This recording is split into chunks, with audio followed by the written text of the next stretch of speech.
ប្រធានាធិបតីអាមេរិក Donald Trump បានថ្លែងយ៉ាងច្បាស់តាមរយៈសារព័ត៌មាន Fox News កាលពីថ្ងៃច័ន្ទទី17 ខែសីហាថាប្រទេសអ៊ីស្រាអែលមិនគួរបន្តការទម្លាក់គ្រាប់បែកឬការវាយប្រហារទៅលើតំបន់ហ្គាហ្សាទៀតនោះទេខណៈលោកបានគូបញ្ជាក់ពីការបដិញ្ញាចិត្តយ៉ាងមុតមមក្នុងការរុញច្រានផែនការសន្តិភាពនិងកិច្ចព្រមព្រៀងចម្បាញ់គ្នាឲ្យលេចចេញជាផ្លែផ្កា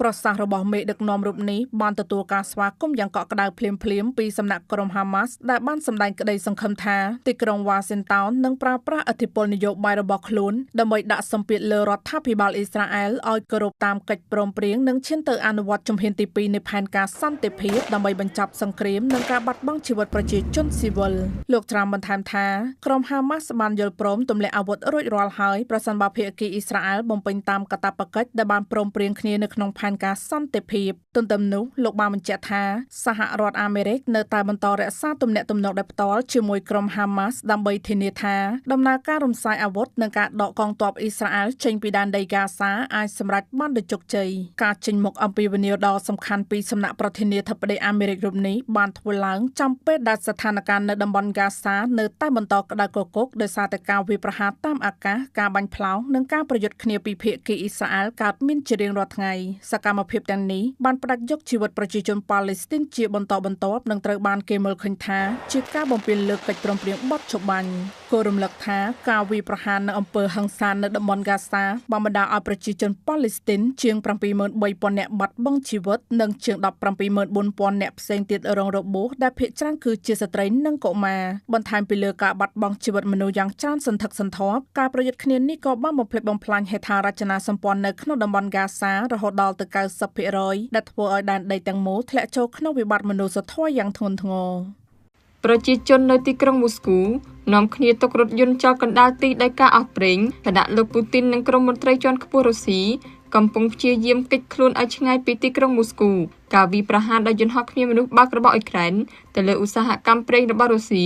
កំពុងបង្ហាញពីប្រសិទ្ធភាពយ៉ាងច្បាស់តាមរយៈការបង្កឲ្យមានវិបត្តិប្រេងនៅតាមបណ្ដាទីក្រុងនិងតំបន់ជាច្រើននៅទូទាំងប្រទេសរុស្ស៊ីហើយអ្វីដែលគួរឲ្យភ្ញាក់ផ្អើលជាងនេះទៅទៀតគឺបញ្ហានេះកំពុងរីករាលដាលមកដល់រដ្ឋធានីមូស្គូផងដែរស្ថានភាពផ្គត់ផ្គង់ប្រេងឥន្ធនៈនៅក្នុងទីក្រុងមូស្គូនិងតំបន់ជុំវិញទីក្រុងនេះកំពុងធ្លាក់ចុះកាន់តែធ្ងន់ធ្ងរដោយការតម្រង់ជួររង់ចាំការចាក់សាំងក៏បានបង្កឲ្យមានជម្លោះរវាងអ្នកបើកបរផងដែរស្ថានីយ៍ប្រេងឥន្ធនៈមួយចំនួនលក់តែប្រេងម៉ាស៊ូតប៉ុណ្ណោះហើយស្ថានីយ៍មួយចំនួនទៀតលក់ប្រេងឥន្ធនៈក្នុងតម្លៃខ្ពស់ហួសប្រមាណដោយសារបញ្ហាកង្វះសាំងនិងការតម្រង់ជួររង់ចាំដ៏យូរអាជ្ញាធរបានដាក់ចេញវិធានការរឹតបន្តឹងមួយចំនួននៅក្នុងតំបន់ចំនួន2ដើម្បីគ្រប់គ្រងការលក់ប្រេងឥន្ធនៈយោងតាមបណ្ដាញ Telegram របស់រុស្ស៊ីឈ្មោះ Astra អ្នកបើកបរម្នាក់បានថតវីដេអូនៅលើផ្លូវ Highway សហព័ន្ធ MH Kolmogorye ខណៈកំពុងធ្វើដំណើរពីទីក្រុង Sergei Posad ទៅកាន់ទីក្រុងមូស្គូ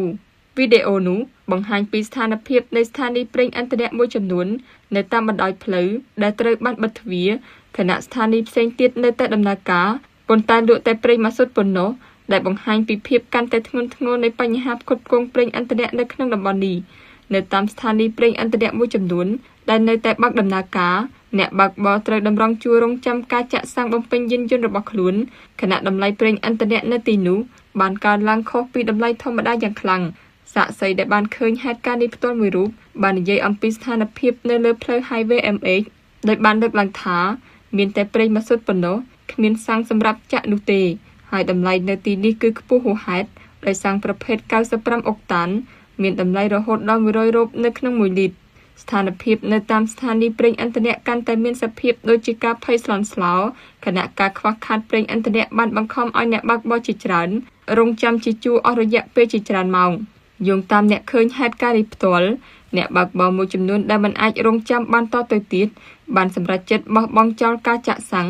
និងបន្តដំណើរទៅមុខទោះបីជាមិនប្រកាសថានឹងអាចរកឃើញស្ថានីយ៍ប្រេងដែលមានសាំងនៅទីតាំងបន្ទាប់ក៏ដោយអ្នកឃើញហេតុការណ៍ម្នាក់ដែលបានថតវីដេអូនៅយប់ថ្ងៃទី14ខែសីហានៅក្បែរស្ថានីយ៍ Seversky ក្នុងទីក្រុងមូស្គូបានលើកឡើងថាដោយសារអស់សង្ឃឹមព្រោះគ្មានសាំងចាក់មនុស្សម្នាបាននាំគ្នាបោះបង់ចោលរថយន្តរបស់ពួកគេនៅតាមផ្លូវព្រោះគ្មានសាំងសោះនៅក្នុងទីក្រុងការថប់បារម្ភនិងការខកចិត្តក្នុងចំណោមអ្នកបើកបរក៏បានបង្កឲ្យមានការប៉ះទង្គិចគ្នានៅតាមស្ថានីយ៍ប្រេងឥន្ធនៈផងដែរ ក អ្នកបើកបរម្នាក់នៅក្នុងទីក្រុងមូស្គូបាននិយាយដោយកំហឹងនៅក្នុងវីដេអូមួយថាគ្រប់គ្នាកំពុងឈររង់ចាំតាមបណ្ដោយផ្លូវយ៉ាងហោចណាស់1ម៉ោងខណៈមានការឆ្លៀតឱកាសដណ្ដើមគ្នាក្នុងការចាក់សាំងផងដែរកង្វះខាតប្រេងឥន្ធនៈនៅទីក្រុងមូស្គូនិងតំបន់ជុំវិញមិនមែនកើតឡើងត្រឹមតែមួយកន្លែងនោះទេយោងតាមប្រភពព័ត៌មានអាស្ត្រាមានការតម្រង់ជួររង់ចាំនឹងការរឹតបន្តឹងការលក់សាំងបន្ទាប់ពីការវាយប្រហារដោយយន្តហោះគ្មានមនុស្សបើករបស់អ៊ុយក្រែនទៅលើរោងចក្រចម្រាញ់ប្រេងត្រូវបានរាយការណ៍នៅក្នុងតំបន់យ៉ាងហោចណាស់12របស់រុស្ស៊ីរួមមានតំបន់ Krasnodar, Primorsky Krai ព្រមទាំងតំបន់ Voronezh, Rostov, Ryazan និងតំបន់ Saratovនៅក្នុងតំបន់ចំនួន2អាជ្ញាធរបានចាប់ផ្ដើមដាក់ចេញការរឹតបន្តឹងដោយផ្ទាល់លើការចាក់ប្រេងឥន្ធនៈនៅតំបន់ Orenburg និង Lipetsk ប្រព័ន្ធលេខសេសលេខគូត្រូវបានអនុវត្តចាប់ពីថ្ងៃទី13ខែសីហា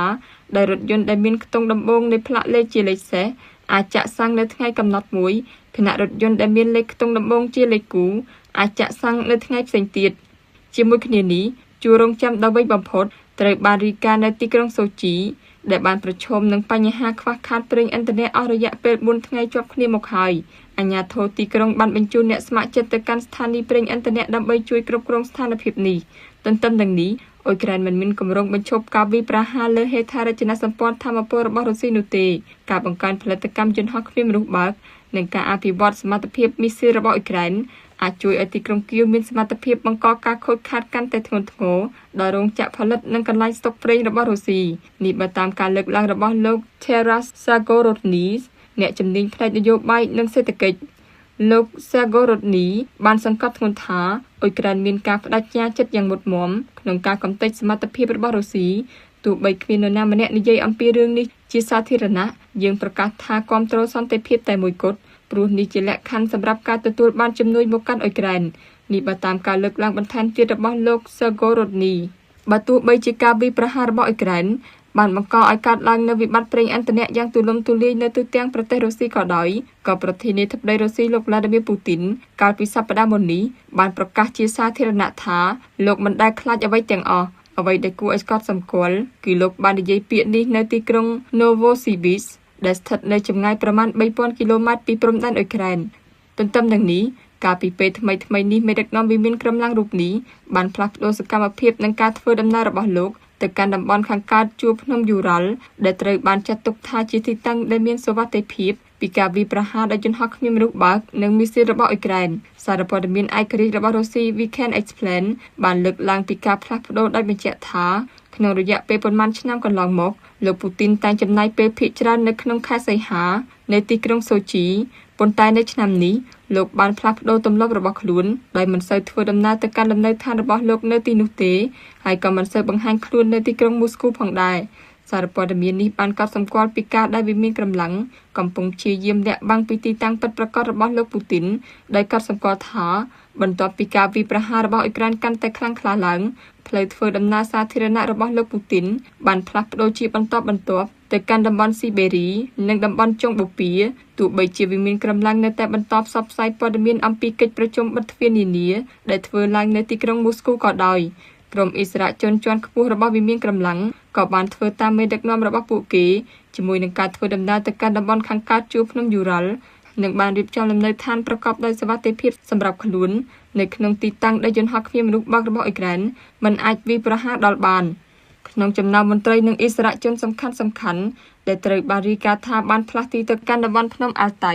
រួមមានអ្នកនាំពាក្យរបស់លោកពូទីនគឺលោក Dmitry Peskov នាយករដ្ឋមន្ត្រី Mikhail Mishustin នាយកប្រតិបត្តិធនាគារ Sberbank លោក German Gref នាយកប្រតិបត្តិក្រុមហ៊ុន Gazprom លោក Alexei Miller និងបុគ្គលជាន់ខ្ពស់ផ្សេងទៀតយោងតាមសារព័ត៌មានដដែលលោកពូទីនក៏បានពង្រឹងវិធានការសន្តិសុខរបស់លោកឲ្យកាន់តែតឹងរ៉ឹងថែមទៀតជាពិសេសលោកបានចាប់ផ្ដើមលាក់បាំងព័ត៌មានពាក់ព័ន្ធនឹងការធ្វើដំណើររបស់លោកកាន់តែខ្លាំង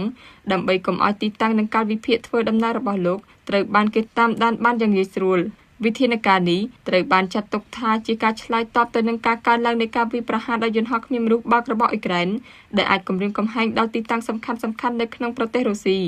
គួររំលឹកថាក្នុងអំឡុងពេលទស្សនកិច្ចនៅទីក្រុង Novosibirsk មេដឹកនាំវិមានកម្លាំងលោក Vladimir Putin បានប្រកាសជាសាធារណៈថាលោកមិនដែលខ្លាចអ្វីទាំងអស់ប៉ុន្តែសកម្មភាពជាក់ស្ដែងរបស់លោក បានបង្ហាញពីស្ថានភាពផ្ទុយស្រឡះពីពាក្យសម្ដីនេះតាមការរាយការណ៍លោកពូទីនបានប្រើប្រាស់យន្តហោះបម្រុងដើម្បីលាក់បាំងទីតាំងពិតប្រាកដរបស់លោកក្នុងអំឡុងពេលធ្វើដំណើរនៅពេលនោះអាចកំបាំងពាក់ព័ន្ធនឹងការធ្វើដំណើររបស់មេដឹកនាំវិមានក្រំឡាំងត្រូវបានទម្លាយដោយអចេតនា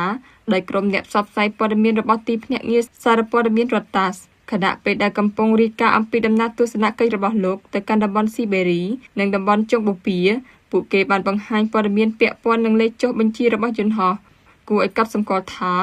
នៅពេលលោកពូទីនមកដល់ទីក្រុង Novosibirsk យន្តហោះសំខាន់របស់លោកដែលមានលេខចុះបញ្ជី RA96022